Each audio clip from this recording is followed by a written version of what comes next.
तो दोस्तों, कैसे हैं आप सब? चलिए आज मैं आपको एक ऐसी कहानी सुनाने वाला हूँ जिसे सुनकर आपके रोंगटे खड़े हो जाएंगे। ये कहानी है जॉन नाम के एक लड़के की, जो अपनी छोटी सी नाव लेकर समंदर में मछली पकड़ने के लिए निकलता है। तो जॉन अपनी नाव लेकर समंदर में थोड़ा आगे बढ़ता ही है कि अचानक वो देखता है कि चारों तरफ से समंदर घने कोहरे में घिरता जा रहा है। और जानते हो, कोहरा इतना ज्यादा घना था कि उसे कुछ भी दिखाई नहीं दे रहा था, मतलब कुछ भी नहीं। काफी देर तक वो बेचारा उसी कोहरे में फंसा रहता है। तभी अचानक जॉन को अपने से थोड़ी ही दूरी पर एक बहुत बड़ा जहाज दिखाई देता है। पर अजीब बात ये थी कि इतने बड़े जहाज पर एक भी इंसान नहीं था, बिल्कुल खाली। अब ये देखकर जॉन के मन में एक उत्सुकता जागती है और वो उस जहाज पर जाने का फैसला करता है। जॉन अपनी छोटी नाव को उस बड़े जहाज के साथ कसकर बांध देता है और ऊपर चढ़ जाता है। जहाज के अंदर घुसते ही जॉन हैरान रह जाता है। क्यों?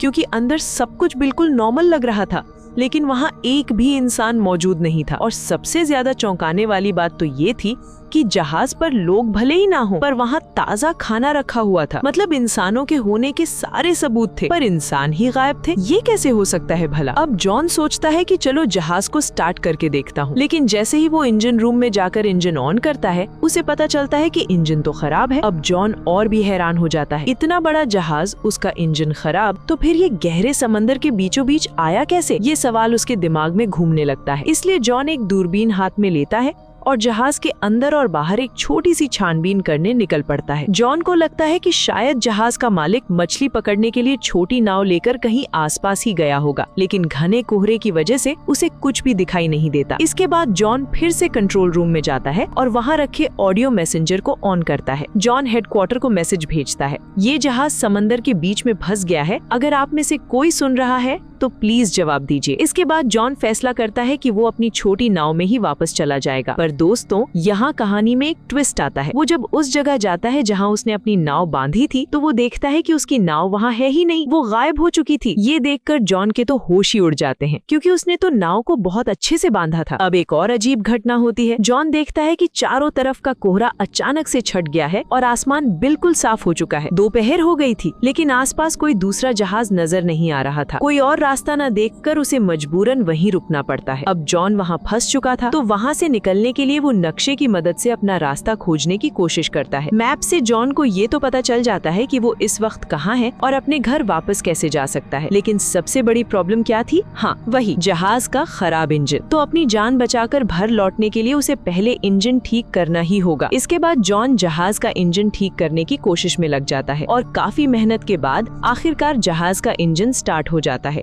इतनी मुश्किल के बाद घर लौटने का एक रास्ता, यानी जहाज का चालू हो जाना, जॉन के लिए एक बहुत बड़ी कामयाबी थी। अब जब जहाज चालू हो गया था, तो जॉन उसे कहीं भी ले जा सकता था, लेकिन यहाँ भी वो एक बड़ी मुसीबत में पड़ जाता है। जॉन को रास्ता ही नहीं मिल रहा था, इसलिए वो फिर से कंट्रोल रूम में जाता है और दोबारा हेडक्वार्टर से संपर्क करने की कोशिश करता है, लेकिन कोई जवाब नहीं मिलता। इससे जॉन निराश होकर ऊपर आ जाता है। ऊपर आने के बाद जॉन को टॉयलेट जाने की जरूरत महसूस होती है। वो आसपास देखता है, पर कोई टॉयलेट नजर नहीं आता, तो वो वहीं जहाज के किनारे खड़े होकर अपना काम निपटाने की सोचता है। जॉन जैसे ही ऐसा कर रहा होता है, तभी अचानक पीछे से कोई उसे जोरदार धक्का दे देता है। लेकिन जॉन बाल बाल पानी में गिरने से बच जाता है, क्योंकि वो जहाज की रेलिंग पकड़ लेता है। वहाँ हवा का दबाव बहुत ज्यादा था। जॉन घबराता नहीं, बल्कि पूरे आत्मविश्वास के साथ धीरे धीरे कोशिश करता है, जिसकी वजह से इस बार भी वो मरते मरते बच जाता है। इस घटना की वजह से जॉन का काम तो हुआ नहीं, तो वो अंदर जाकर वॉशरूम ढूंढता है। जॉन जैसे ही वॉशरूम में घुसता है, अचानक से कोई उस वॉशरूम का दरवाजा बाहर से बंद कर देता है। आवाज सुनकर वो पीछे देखता तो है, पर ज्यादा ध्यान नहीं देता। उसे लगता है कि शायद हवा के दबाव से दरवाजा बंद हो गया होगा। जब जॉन का काम खत्म हो जाता है और वो बाहर निकलने की कोशिश करता है, तो वो देखता है कि दरवाजा तो बाहर से लॉक है। जॉन उस दरवाजे को खोलने के लिए कई तरकीबें आजमाने लगता है। उसकी जेब में एक सिक्का था, जिससे वो दरवाजा खोलने की कोशिश करता है, लेकिन वो तरकीब भी काम नहीं आती। किसी भी तरह से दरवाजा नहीं खुल रहा था। जॉन को बार बार लगने लगता है कि इस जहाज पर कोई है जो उसके साथ ये खेल खेल रहा है और उसे मानसिक रूप से परेशान कर रहा है। जॉन चिल्लाकर कहता है, दरवाजा खोल दो, मैं यहाँ कुछ चुराने के इरादे से नहीं आया हूँ, मेरा यकीन करो, मैं तो बस ये देखने आया था कि जहाज पर कोई है या नहीं। लेकिन इतना कुछ कहने के बाद भी बाहर से कोई उसकी बात का जवाब नहीं देता। तो अब जो करना था वो जॉन को ही करना था। जॉन को वहाँ एक केबिन मिलता है और उसे खोलते ही वो देखता है कि उसके अंदर खून लगा हुआ है। लेकिन जॉन इसे देखकर भी ज्यादा ध्यान नहीं देता। उस केबिन में रखी एक कैंची निकालकर वो फिर से दरवाजा खोलने की कोशिश करता है, लेकिन फिर से बहुत कोशिश करने के बाद भी जॉन दरवाजा नहीं खोल पाता। दूसरी तरफ जहाज लगातार आगे बढ़ता जा रहा था। इससे जॉन पूरी तरह से तंग आ जाता है। अचानक जॉन की नजर वॉशरूम की खिड़की की तरफ जाती है। वहाँ से बाहर झांककर जॉन देखता है कि दूर एक मालवाहक जहाज यानी कार्गो शिप उन्हीं की तरफ आ रहा है और उसकी रफ्तार भी सीधे इसी जहाज की ओर थी। ये देखकर जॉन समझ जाता है कि अगर वो जहाज ऐसे ही आता रहा तो ये जहाज पूरी तरह से तबाह हो जाएगा और अगर ऐसा हुआ तो वो खुद भी मारा जाएगा। इसलिए अपनी जान बचाने के लिए जॉन उस मालवाहक जहाज को कोई सिग्नल भेजना चाहता है, लेकिन वो तो यहाँ फंसा हुआ है, सिग्नल कैसे भेजेगा। फिर भी जॉन एक तरीका निकालता है और अपनी टी शर्ट उतारकर हाथ से उस मालवाहक जहाज को सिग्नल देने लगता है, लेकिन जहाज पर मौजूद किसी को भी जॉन दिखाई नहीं देता। जहाज और भी पास आता जा रहा था। अब किसी भी तरह जॉन को अपनी जान बचानी ही होगी और खुद को बचाने के लिए उसे उस जहाज को किसी भी हाल में रोकना बहुत जरूरी था। अगर वो उसे नहीं रोक पाया तो वो जहाज इसे तबाह कर देगा। तभी जॉन को उस खिड़की के ऊपर से एक रस्सी दिखाई देती है और उसके दिमाग में एक आइडिया आता है। जॉन जहाज को रोकने के लिए उस रस्सी को बाहर फेंकता है ताकि वो दूसरे जहाज में अटक जाए, लेकिन यहीं पर जॉन के साथ एक हादसा हो जाता है। वो रस्सी बदकिस्मती से जहाज के पंखे यानी प्रोपेलर में जाकर उलझ जाती है और उस रस्सी का दूसरा सिरा जॉन के गले में फंस जाता है। इसकी वजह से जॉन का गला घुटने लगता है और वो लगभग अधमरी हालत में पहुंच जाता है। लेकिन बड़ी मुश्किल से जॉन एक दूसरे औजार की मदद से उस रस्सी से अपना गला निकाल लेता है। इस खिंचाव की वजह से जॉन का गला पूरा लाल हो जाता है। एक बार फिर जॉन मरते मरते बच जाता है। हालांकि जॉन रस्सी से निकलकर खुद तो बच गया, लेकिन रस्सी का एक हिस्सा जहाज के पंखे में फंस जाने की वजह से जहाज अब और नहीं चलता, वो वहीं रुक जाता है। इतना सब करने के बाद भी कुछ नहीं होता। उस मालवाहक जहाज की जॉन के जहाज से टक्कर हो ही जाती है। इससे जहाज की हालत और भी ज्यादा खराब हो जाती है और जॉन के सिर पर चोट लगने की वजह से वो वहीं बेहोश हो जाता है। कुछ देर बाद जब उसे होश आता है तो वो देखता है कि वॉशरूम में पानी भर गया है। जॉन देखता है कि ये समंदर का कोई गंदा पानी नहीं बल्कि साफ पानी है, जिसे देखकर ऐसा लग रहा था कि कोई है जो जॉन को डराने या मारने के लिए ये सब जानबूझकर कर रहा है। ये देखकर जॉन फिर से चिल्लाने लगता है कि जो भी हो मेरी मदद करो। जॉन बार बार ऐसे ही कहता रहता है, लेकिन फिर भी कोई उसकी बात का जवाब नहीं दे रहा था। काफी समय बीत चुका था और जॉन को फिर से बहुत भूख और प्यास लग जाती है। इतनी कोशिशों के बाद जॉन का शरीर बहुत कमजोर हो जाता है। अब कोई और रास्ता न देखकर जॉन उस वॉशरूम के नल से पानी पीता है, लेकिन जॉन देखता है कि वहाँ का पानी खत्म हो गया है। इसके बाद जब वो फर्श पर जमा पानी पीने की कोशिश करता है तो उसे पता चलता है कि वो सारा पानी खारा है, यानी ये समंदर का पानी है। अब जॉन समझ जाता है कि जहाज में कोई छेद हो गया है जिससे इतना सारा पानी अंदर आ गया है और अगर पानी ऐसे ही भरता रहा तो जहाज धीरे धीरे डूब जाएगा। ये सब सोचकर जॉन फिर से दरवाजा खोलने की कोशिश करने लगता है।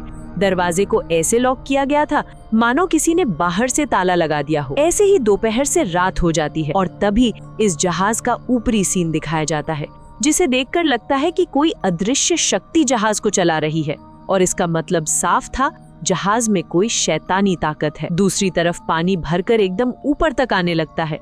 वहीं थका हारा जॉन इतना सब सोचते सोचते सो जाता है। जब रात गहरी होती है तो समंदर में तूफान आ जाता है। इस तूफान की वजह से जहाज को बहुत नुकसान होता है और जॉन को भी काफी चोटें लगती हैं। अगले दिन सुबह जब जॉन की नींद खुलती है तो वो देखता है कि पानी इतना ऊपर आ चुका है कि उसके चेहरे को छोड़कर बाकी सब कुछ डूब गया है। अब जॉन ये मान लेता है कि शायद वो कुछ ही पलों में मरने वाला है। तभी अचानक जॉन को एक क्लिक की आवाज सुनाई देती है। वो दरवाजे का हैंडल घुमाता है तो देखता है कि दरवाजा खुल गया है। ऐसा इसलिए हुआ क्योंकि कमरे में पानी के ज्यादा दबाव की वजह से दरवाजा टूटकर बाहर की तरफ गिर गया था और इससे जॉन को थोड़ी राहत मिलती है। वहाँ से निकलकर सबसे पहले जॉन ऊपर जाता है और खुली हवा में सांस लेता है, क्योंकि बंद कमरे में ऑक्सीजन की बहुत कमी हो गई थी, जिससे वो कमजोर पड़ रहा था। जॉन ये समझ जाता है कि यहाँ कोई था जो उसे तकलीफ देना चाहता था और शायद वो भी खुद जॉन से ज्यादा अत्याचार सहन नहीं कर पा रहा था। साथ ही वो जानता था कि जहाज के नीचे पानी भर रहा है और जहाज कभी भी डूब सकता है। इसलिए जॉन अब और अत्याचार सहना नहीं चाहता। वो फैसला करता है कि वो इस जहाज पर अब और नहीं रहेगा। फिर उसके दिमाग में एक आइडिया आता है। जॉन उस जहाज से वो टूटा हुआ दरवाजा और कुछ एयर बैग्स लेता है और उन सबको एक साथ अच्छे से बांधकर एक छोटी सी नाव यानी एक बेड़ा बना लेता है ताकि वो यहाँ से भाग सके। लेकिन सिर्फ बेड़े से काम नहीं चलेगा, इसलिए उस जहाज से जॉन बेड़ा चलाने के लिए एक चप्पू और साथ में खाने पीने का कुछ सामान लेकर उस बेड़े पर उतर जाता है। इस बेड़े पर चढ़कर वो वहाँ से धीरे धीरे आगे बढ़ने लगता है। लेकिन वो बड़ा जहाज तब भी उसी जगह पर स्थिर उस बेड़े के सामने ही खड़ा था। ऐसे ही घंटों बीत जाते हैं, लेकिन जॉन देखता है कि वो जहाज अब भी वैसी ही हालत में है। जॉन हैरान हो जाता है क्योंकि इतना पानी भरने पर उसने सोचा था कि शायद 10-15 मिनट में ही जहाज डूब जाएगा, लेकिन ऐसा नहीं होता। ये देखकर जॉन अब और आगे नहीं बढ़ता। जॉन सोचता है कि जब जहाज अभी तक नहीं डूबा तो शायद अब नहीं डूबेगा। जॉन को लगता है कि अगर उस छेद को ठीक कर दिया जाए तो शायद वो यहाँ से जल्दी निकल सकता है, इसलिए वो फिर से उस जहाज पर वापस आ जाता है। जॉन सबसे पहले जहाज पर लौटकर उस छेद को ठीक करता है और फिर एक पंप मशीन बनाता है जिससे जहाज में भरा सारा पानी वापस समंदर में फेंक देता है। ये सब करने के बाद जॉन धीरे धीरे जहाज की सारी खराबियों को ठीक करने लगता है और इस तरह जहाज पूरी तरह से ठीक हो जाता है। जॉन जहाज को बाहर से भी अच्छे से ठीक कर लेता है ताकि सफर के दौरान उसे फिर से कोई परेशानी ना हो। सारा काम खत्म करके जॉन अब कंट्रोल रूम में जाकर मदद मांगता है, लेकिन हर बार की तरह इस बार भी कोई जवाब नहीं मिलता। जॉन ऊपर आता है और अपने पास रखे नक्शे को निकालकर रास्ता खोजने की कोशिश करता है और जब वो जहाज चलाने की कोशिश करता है तो देखता है कि जहाज अब चल ही नहीं रहा है। ये देखकर जॉन और भी निराश हो जाता है। इस तरह जॉन पूरी तरह से तंग आ चुका था। लेकिन तभी अचानक जॉन को दूर एक जहाज दिखाई देता है। उसे देखते ही जॉन अपनी जान बचाने के लिए अपने बनाए हुए उस छोटे से बेड़े पर चढ़कर तेजी से उस जहाज की तरफ बढ़ने लगता है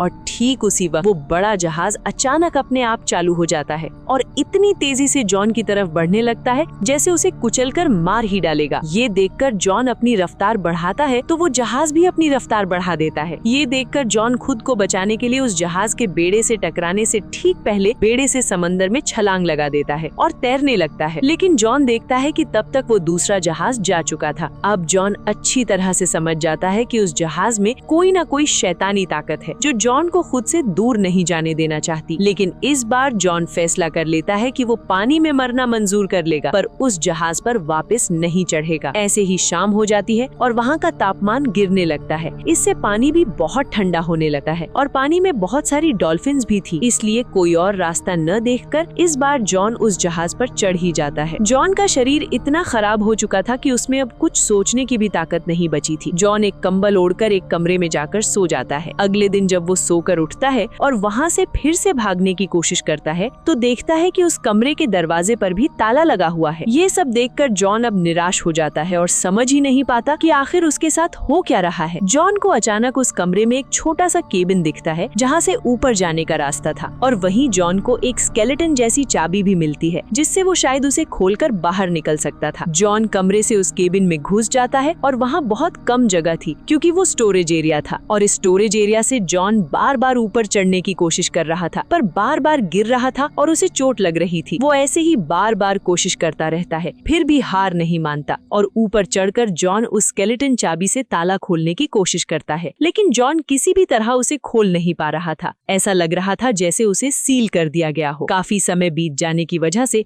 वहाँ ऑक्सीजन लेवल कम होने लगता है, लेकिन कमरे में घुसने का दरवाजा भी नहीं खुल रहा था कि वो वापस कमरे में चला जाए। जॉन सोचता है कि अब शायद वो ऑक्सीजन की कमी से ही मर जाएगा। अब ऑक्सीजन लेवल खत्म होने से ठीक पहले वहाँ अजीब तरह से एक क्लिक की आवाज सुनाई देती है और केबिन का दरवाजा खुल जाता है। दरवाजा खुलते ही जॉन वहाँ से दौड़कर बाहर निकलता है और देखता है कि ये जहाज एक द्वीप पर जाकर फंस गया है। ये देखकर अब जॉन की थोड़ी हिम्मत बढ़ती है। द्वीप को देखकर मानो जॉन के शरीर में फिर से जान आ गई हो। जॉन सोचता है चलो कम से कम इस शैतानी जहाज से तो छुटकारा मिला। जब जहाज किनारे पर आता है तो जॉन वहाँ से द्वीप पर उतर जाता है। जॉन को लगता है कि शायद इस द्वीप का कोई इंसान इस जहाज को कंट्रोल कर रहा था और वही आदमी जॉन को परेशान कर रहा था। इस वजह से जॉन हाथ में एक रॉड लेकर उस आदमी को खोजने निकल पड़ता है। लेकिन जब जॉन चारों तरफ अच्छे से खोजता है तो उसे पता चलता है कि द्वीप पर तो कोई इंसान है ही नहीं। ये सब देखने के बाद जब जॉन किनारे पर वापस आता है तो वो देखता है कि जिस जहाज ने उसे इस द्वीप तक पहुंचाया था अब वो खुद ब खुद वहाँ से जा रहा है और उसे देखकर ऐसा लग रहा था मानो वो अपने अगले शिकार की तलाश में निकल पड़ा हो। जॉन को 100% यकीन हो जाता है कि इस द्वीप और जहाज में कोई शैतानी ताकत काम कर रही है। जॉन की एक हंसती खेलती जिंदगी थी, लेकिन इस जहाज ने उसे इस हाल में पहुंचा दिया था। जॉन सब जगह खोजते खोजते इस द्वीप की सबसे ऊंची जगह पर पहुंच जाता है और वहां से उसे पास में एक और द्वीप दिखाई देता है। वो देखने की कोशिश करता है कि क्या वहां कोई है, लेकिन जॉन को कुछ भी नजर नहीं आता। जॉन फिर से निराश होकर द्वीप पर घूमने लगता है और एक समय पर वो उसी जगह पहुंच जाता है जहां से उसने अपना सफर शुरू किया था। और दोस्तों, सबसे हैरान करने वाली बात ये थी कि उसकी छोटी सी नाव बिल्कुल वैसे ही वहां बंधी हुई थी जैसे वो छोड़कर गया था। और जब वो निकला था, ठीक उसी तरह उस जगह पर सारे लोग भी वैसे ही मौजूद थे। ऐसा लग रहा था जैसे कुछ हुआ ही नहीं। ये देखकर जॉन सोचने लगता है, क्या ये सब एक बुरा सपना था? लेकिन ये सारी घटनाएं तो हकीकत में हुई थी। तो फिर उसकी इस नाव को यहाँ वापस कौन लेकर आया और इस द्वीप का राज क्या है? और जॉन के साथ हुई इन सब घटनाओं के पीछे आखिर कौन है? ये सारे सवाल ही रह जाते हैं और इन्हीं रहस्यों के साथ ये मूवी यहीं खत्म होती है।